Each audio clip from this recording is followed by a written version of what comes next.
Hello, this is Aradia,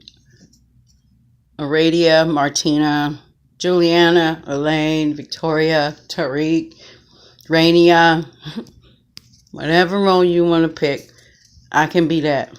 But today, what we're going to do is give you a little idea of my struggle. Now, what we have here on my altar is a caddy full of medications that the medical community is, and this is only half, by the way, the medical community here has tried to push down my throat, along with lithium, which we'll get to that struggle later. So basically, and get a good picture of my fist.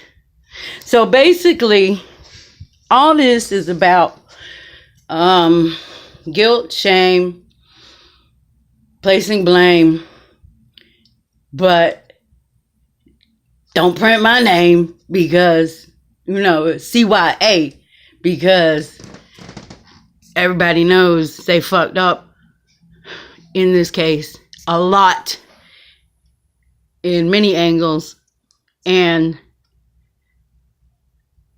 a lot of time has passed, and I've realized that I'll die fighting for this. That's right, I will. Land, money, all that shit don't matter to me. I'm not that type of person. I'm not that type of person. Believe me when I say that, and you will see. Anyway, so it all boils down to my medical situation that I have. I have these raging migraines that shapeshift to where I can't move. And then afterwards, after this last set, I have prophetic dreams, and I have specific prophetic dreams, and I do believe I travel astrally.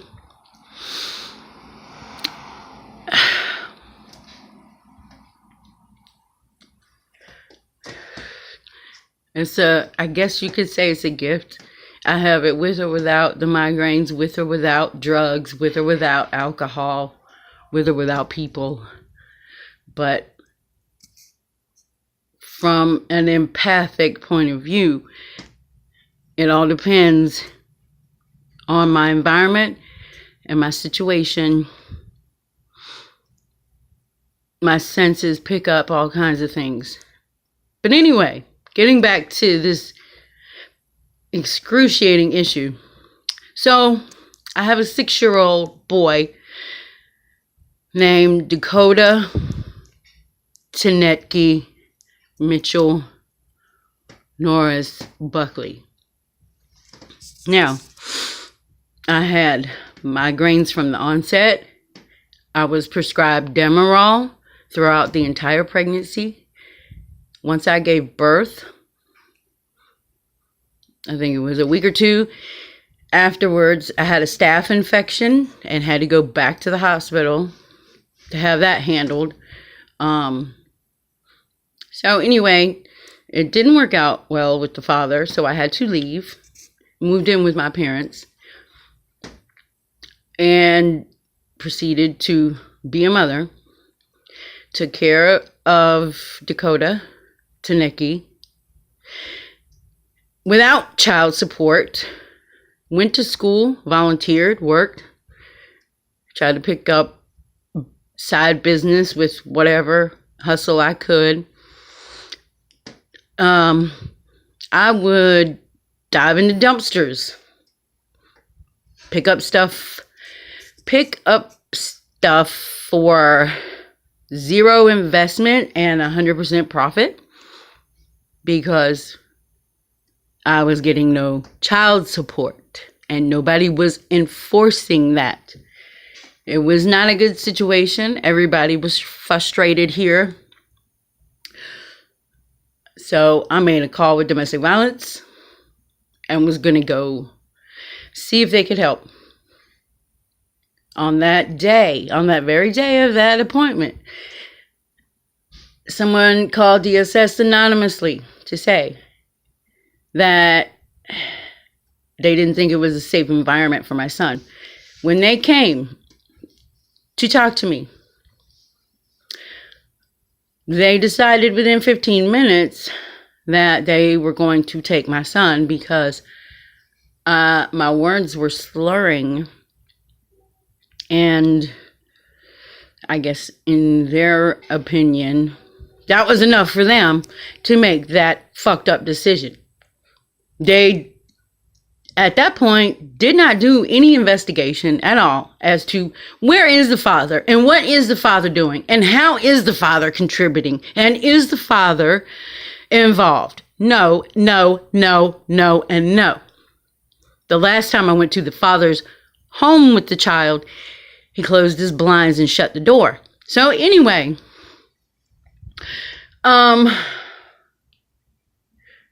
they asked if I would let my mother handle everything. They could, I suppose, put everything in her name. Well, that's not fair to my mother.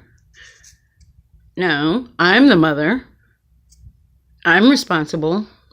Anyway, I said, no,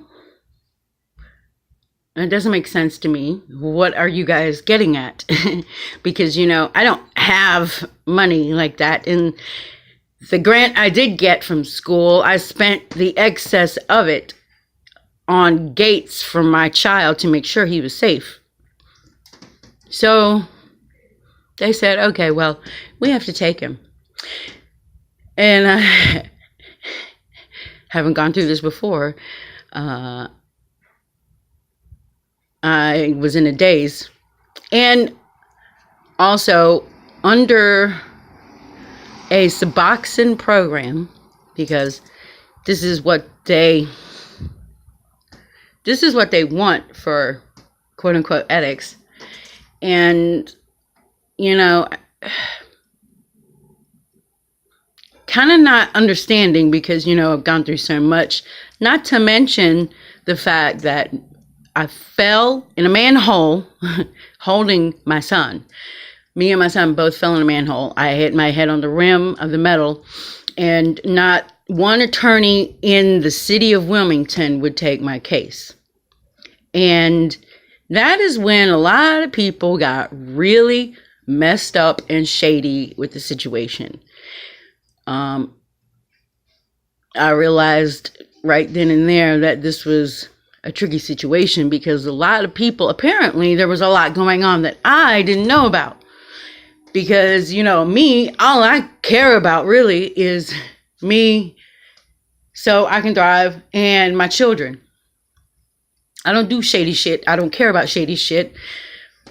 But I'm slowly learning that it is probably the only way to survive. Anyway, getting back to the story. So they put my son in foster care for a week because it took that long for the father to get his shit together. Because at first he said he couldn't take care of him. Which, that's not surprising because a week before DSS was called, I'd had it up to here with the missed appointments and blah, blah, blah, and no child support and no involvement. And I called him and said, hey, we can settle this by you signing your rights away as a father, and you don't have to pay child support. Because I was at that point where I was willing to do whatever it takes because I had made that decision. So it's awfully funny that a week later DSS comes to take my child. And basically, within a 3-minute time span, she said, we can take your child or we can make a big scene and call the sheriffs and the police and have him taken from you. And you don't want that, do you? So, me falling for the fucking okie doke, not even thinking, Who are you? What is your name? Let me see your badge. Who do you work for? What department? Who called? I need proof and blah, blah, blah. All they're going on is 911 call logs. Well, if they're going on 911 call logs, then they would know that I needed help. And this is not what you call help, busting up a family. So anyway, they took him, put him in foster care for a week because it took that long for him to decide he needed to do the right thing. But before all that went down, it was like 2 weeks before I gave him the ultimatum, we went for a yard sale in the neighborhood of where his overbearing mother lived, and noticed that her house was empty and been put up for sale. And I told my mom right then and there, something fishy is going down. 2 weeks later, his mother's living with him and they have my child. Now, this is well over 3 years ago. I have been to court over and over. The man will not speak to me. I get no cooperation from nobody. And the migraines have come back this year in full swing, triggered by a quote unquote from a specialist working from an agency here in Wilmington that I was grossly misdiagnosed as bipolar, and I was hospitalized and given lithium. And the last day that I was let out, that's when the migraine started. Now, when I came home, I spent from that day, they released me. I spent from that day for the next 2 months in the bed with severe pain from the neck to the head, searing through my eyes, my skull, my whole entire head. It was so bad that I was vomiting. It never occurred to me that maybe I was in a state of toxicity because lithium did not agree with my chemical makeup, because everybody, and trust me when I believe there's a lot of people involved with this, everybody wanted me to make sure I took this lithium, this drug. Here, let me show you again. Once again, these drugs. And this is only half. Okay? Let's dump them out. We'll dump them out on the bed. Okay? Let's dump the whole cart out on the bed. Okay? I want y'all to see. Okay? Now, they seem to always have an issue. That I always have an issue every time I bring up the fact of modifying the visitation, because the first and last court order, the first court order was I would get 1 hour visitation on Friday, and after a while they would expand. Well, nobody ever checked up on me, checked in with me.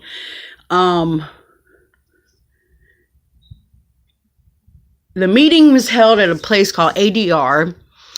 It lasted a total of 15, 20 minutes. And once they found out that my son is a direct, he is a direct ancestor of full-blooded tribes, full-blooded Native American, Muskogee Indian, they stopped the meeting and said, okay, well, the father will get the child and we'll review this at a later date. Okay, that's when shit got even worse. Okay, I've read those pages, reports, and blah, blah, blah from DSS and all the crap they put in there. And I can see why nobody would want for me to have my child back, because at no point in there did they ever print the truth. at all. And nobody ever followed up. And nobody ever asked me anything. And here we are 3 years later. Nobody still has asked me anything. Can't get anywhere with the father. Can't get anywhere with agencies and DSS. Because we all know, basically they just traffic kids. So I had called there many times, and every time can't get through to anybody. Went there, and while I was in the waiting room, a man across from me said, "This place is about to get investigated, and will probably be de-staffed from the head down. I guess you got to cut the head off in order to get to the rest of the operation." So anyway, he was giving me hints about what was really going on. I don't know anything about it. All I know is, goddamn, I'm trying the best I can to do the right thing, be a mother, and have peace of mind. At every interval, they have messed it up and never reported the truth. And I just went back to court again. And their last gripe, which is why DSS will no longer ever be involved in anything I do ever. Their last gripe had something to do about being a witch.